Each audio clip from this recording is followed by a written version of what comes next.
Welcome, everybody, to the Legends of Boxing Show on the Grueling Truth Sports Network. The Legends of Boxing Show is brought to you by the Retired Boxers Foundation and MyBookie.ag.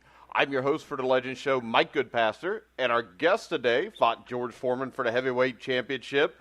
Former heavyweight title contender, Lou Savarese. How you doing, Lou? Good. Thanks for having me. I'm excited. All right, and from what I read, you got into boxing kind of the same way I did, with a dad who was a big influence, taking you to the Golden Gloves, watching boxing on TV all the time. Yeah, back in the 30s and 40s, I'm from Italian descent. Most of the fighters at one point were predominantly Italian, and my dad grew up with Jake LaMotta, and my uncle actually used to train with Jake LaMotta. My uncle fought pro.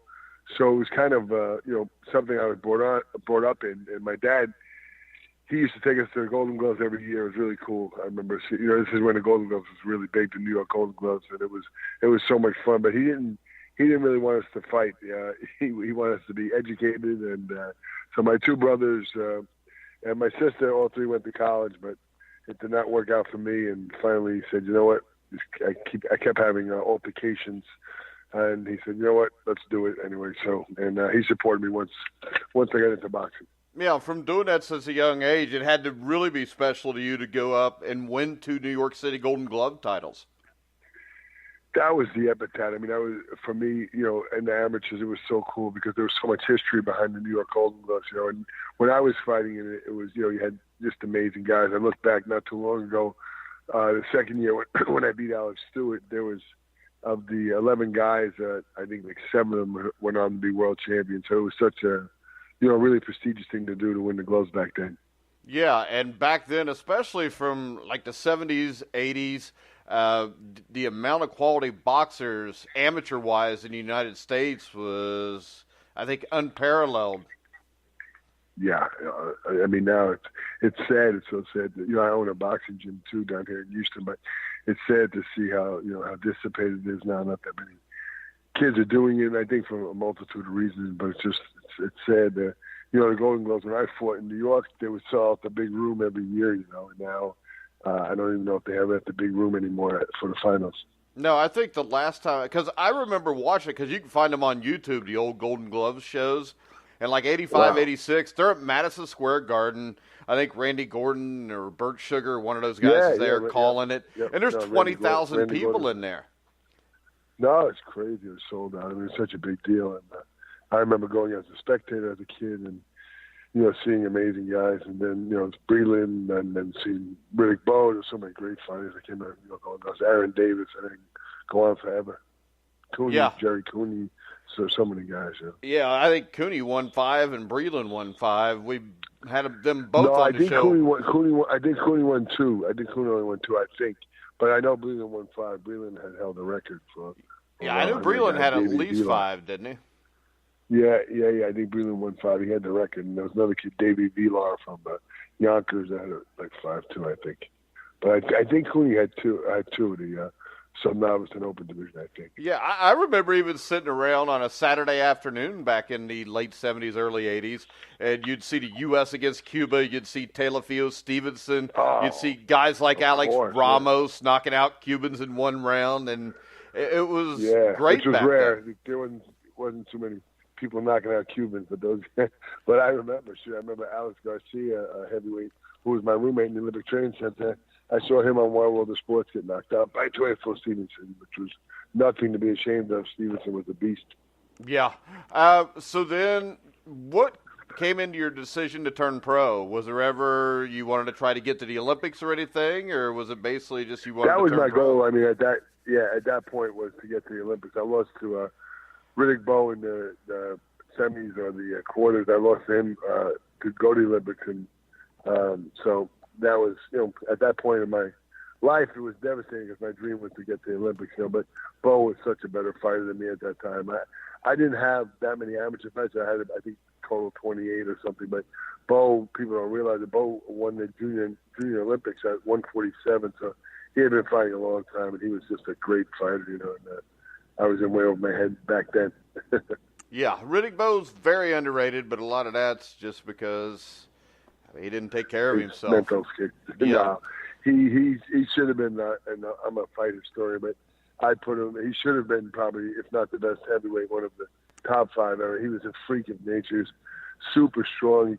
I've never seen a big man to this day fight as well inside as he did. He was amazing. I mean, he could punch. He could take a punch. He was just his physical attributes were amazing. But he just, he's a nice guy, but he just made some bad decisions. Yeah. So the other thing I read was 3 weeks before your pro debut, your father actually passed away. That had to be hard dealing with that with your professional debut coming up. Yeah, it was crazy. It was crazy. It postponed my pro debut, and we were really close. I had an amazing dad. I mean, he took such good care of us, and he was always there, and just put his kids' needs first. So it was kind of shocking. He was pretty young. He was 59, so it was a setback, but it was actually, in the long run, it was actually a motivator for me to do good and try and afford good stuff for my family. So. All right. So, what do you remember about your pro debut against James Smith? And for people out there, not Bone Crusher Smith, but it was James Smith. No, I remember it like yesterday. He was a short, stocky guy, very, very adorable. And anyway, I remember it was in the convention center that's not there anymore in Galveston, Texas. And the coolest thing ever for me was the Bionic Man was there, Steve Austin, Lee Majors, the $6 million man. So that was pretty cool. And it was great. It was a good. I actually fought on the undercard that Foreman was making his comeback, so it was one of his fights. He fought a guy, J.B. Williamson, and I wound up later to go on and fought Foreman. So. Yeah, and J.B. Williamson actually was a cruiserweight world champion at one point. You're right about that. Very good. Very good. Yes, he was. All right. He fought Foreman, I believe. Yeah. Then you won your first 36 fights. The competition wasn't great, so a lot of people didn't really pay attention to you. Didn't you get a shot against Buster Mathis Jr., who was ranked by most organizations at least towards the bottom of the top 10? What do you remember about that fight? I knew Buster Mathis. We've been in camps together sparring before, and really nice guy, and probably did the most I've ever seen of what he had. He wasn't physically appealing, and he was, wasn't a big puncher. Had real small hands, but he was just, he would just come at you adorable. And I felt I was a lot stronger than I had boxed him before, and I was in great shape. He was in good shape too, but he was bobbing and weaving a lot more than I thought he would. But I caught him some good shots. I think I stopped him the 6th round, and that was kind of the coming out because that was my big fight by far to date. And then it kind of just progressed from there because the other thing behind the scenes on that one is I signed a promotional contract with Cedric Kushner, and I couldn't get a fight at the time, and that's one of the reasons we didn't step it up earlier. We couldn't really get any good fights without signing anybody. We signed with Kushner, and literally, he got me that fight. I think probably a month after I signed with him, then he wanted to get me the Foreman fight, so it worked really well having him in as my promoter. Yeah, and I'm sure you remember where you were at when you heard that you were just signed, or that you got a fight with George Foreman. What was that feeling like? That was a long time coming. It was funny. I have a manager, Bob Spagnola, who was the best manager I've ever seen in boxing because he did something I've never heard another manager do. The Foreman fight had come around probably, and don't quote me on this, but about a year before I actually got the fight, or maybe a year and a half.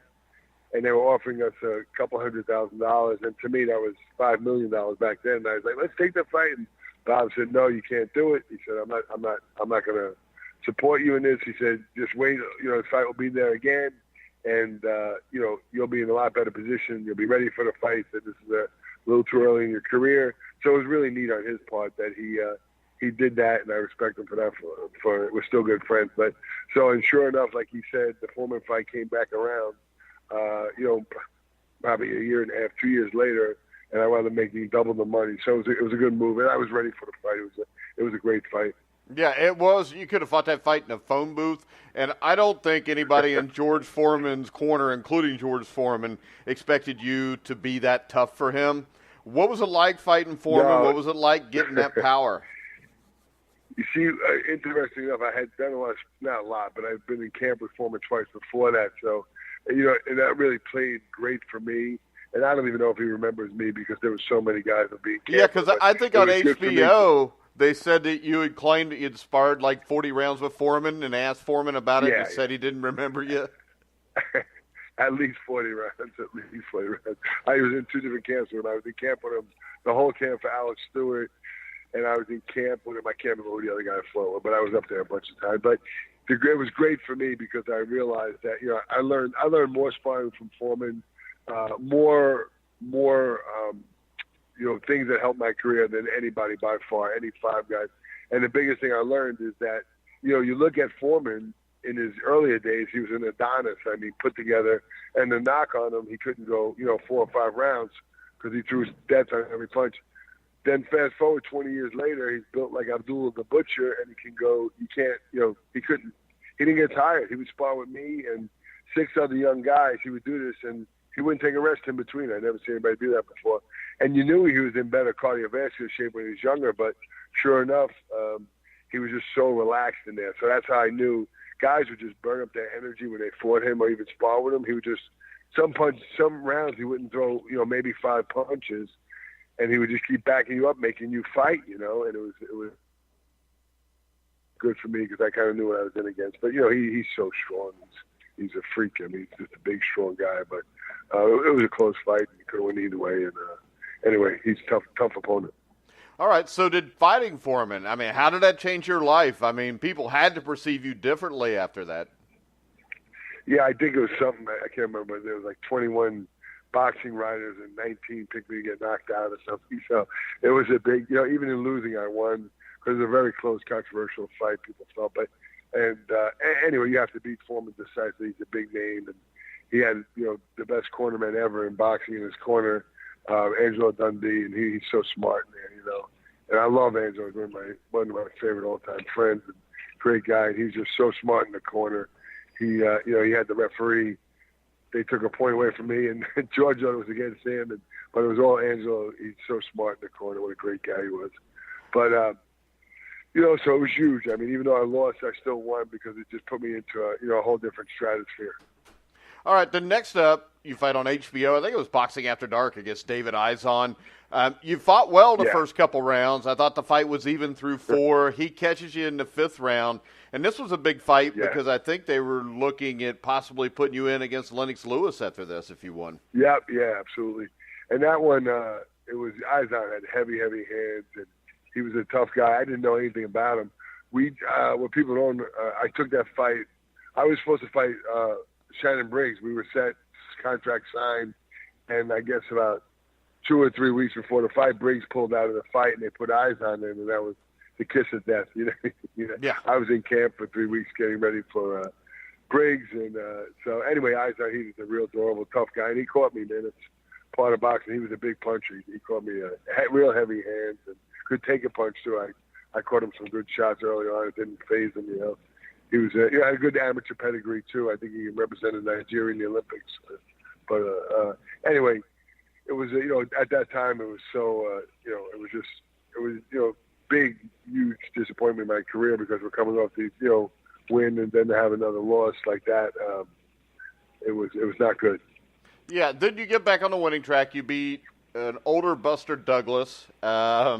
What was that like? I mean, it's nothing like fighting Buster Douglas in 1990, but it was a win you had to have. Yeah, you know, he on paper just looks so bad for me, even that he could still box his butt off. I mean, if you look, even though it was a quick fight, watch the first part of the fight.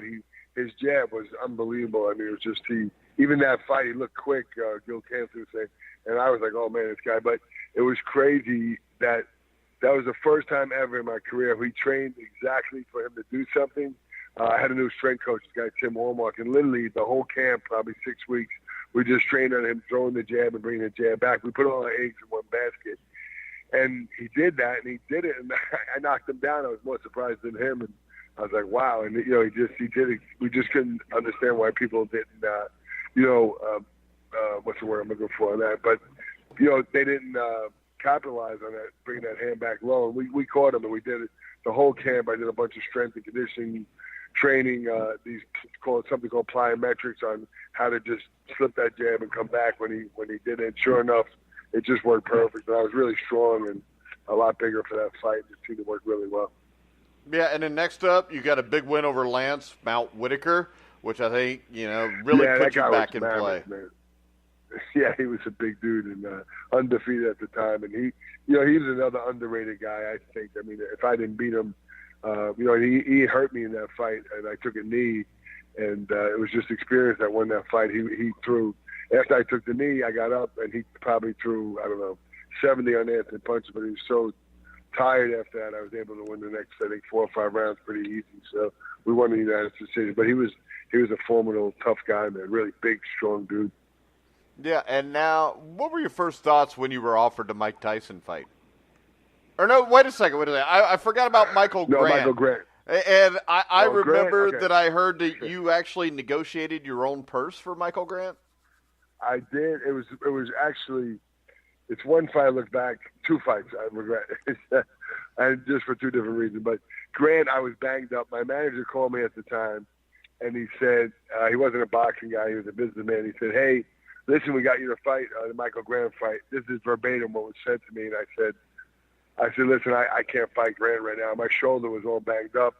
And I said, I can't fight Grant right now. And he said, "No, you have to take this fight. There's $750,000 in the fight." And I said, "Listen, I'm not taking the fight." At the time, I knew there was more money. I believed there was more money. But I said, "Listen, I'm not taking that fight for that kind of money." I said, it was a lot of money, but I knew there was more money. Grant had just signed a big contract. And I said, I can't do it. So anyway, they called me and said they were talking about suing me and all this different stuff. And I was like, oh, my God. So I called Lou DiBella at the time, who was the president of HBO Boxing.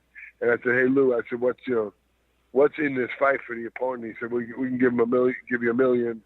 And I said, "Can I get 50,000 training expenses?" He said yes. And so I took the $1,050,000 and lost the fight. But it was a tough fight.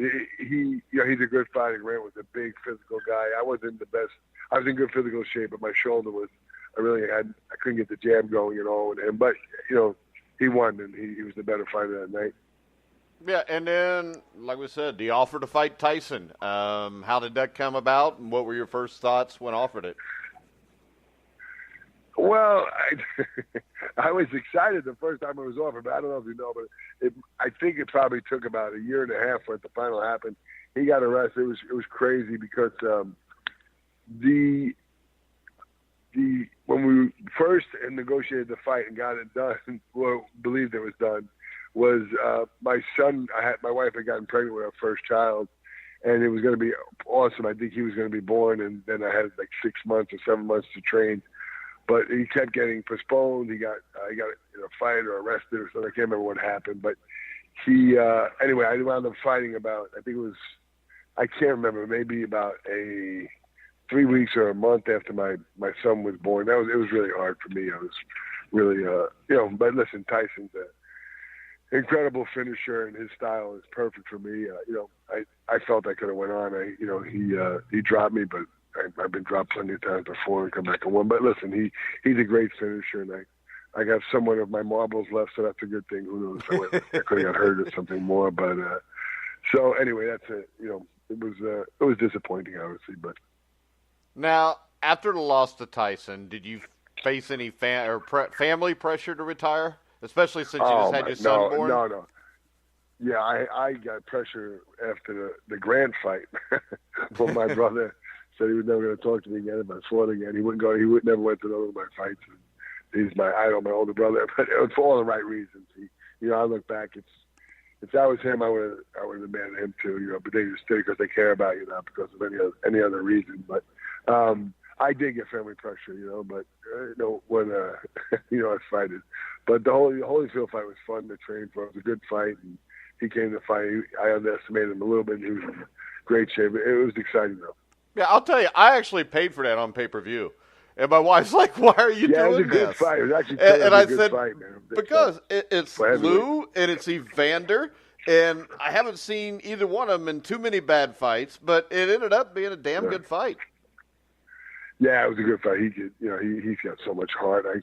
I hit him probably the hardest I've hit, or one of the hardest I've ever hit anybody with right hand. And it was probably the worst mistake I've ever made in my career. I'm thinking I made a conscious effort. I was like, this guy, okay, he's hurt. I'm going to pull back. He's going to get tired, because I really thought I was in camp out there for like six to 8 weeks in Las Cruces, New Mexico, and he wasn't at camp, and I thought he would get tired, but he didn't, and he's a warrior, man. This guy just keeps coming. He's got so much heart. All right, so you retired after that. What got you into acting? It was weird. After the Foreman fight, I was at a fight at the Garden. It was Jameel McCline was fighting. I can't remember who he was fighting, but somebody, maybe I can't remember. But anyway, there was a lady there, and she was an agent. She said, "Oh my God, we were listening to your stories.